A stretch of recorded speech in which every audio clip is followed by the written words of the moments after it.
Good morning. This week's devotion is foot in mouth disease.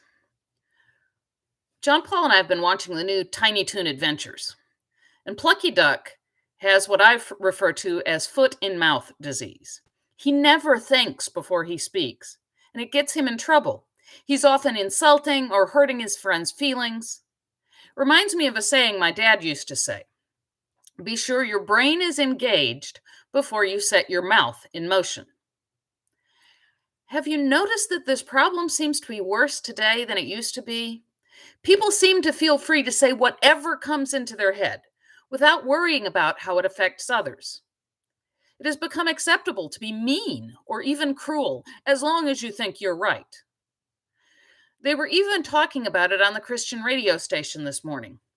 They asked, if someone has a new haircut or a new outfit and you don't like it, how do you tell them honestly without hurting their feelings? It seems to me that people are more selfish and me-centered than they used to be. What happened to if you can't say something nice, don't say anything at all? Maybe the internet and social media has desensitized us, or maybe society is just changing in that direction. When looking at the scriptures for this week today, there was a verse from Psalm 19 that I quote a lot, especially when I'm about to read scriptures or preach. Psalm 19:14 says, may the words of my mouth and the meditations of my heart be acceptable to you, O Lord, my rock and my redeemer. Now, I've always associated it with preaching. Make what I say about God's words what God wants people to hear.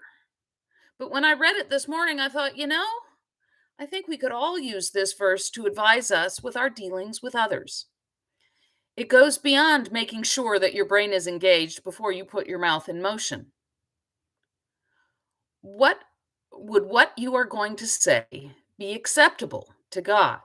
Would God approve of the way you're talking to or about another of God's children?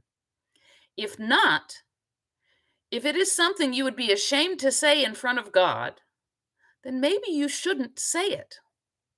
But the verse goes even deeper than that.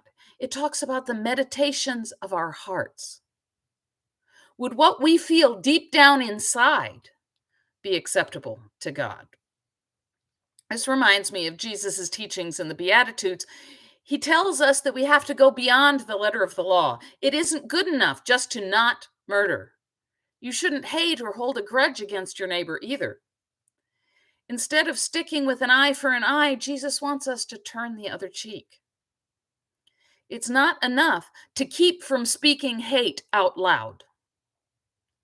God wants what we think about, what we hold in our hearts, to be acceptable too. Think about it. If your heart is focused on God's love and grace and compassion that we are called to have for our brothers and sisters, it should be a lot less likely that what we will say will hurt others. I know that this can be ridiculously hard, especially when people are saying hateful and mean and hurtful things about you. But it has to start somewhere.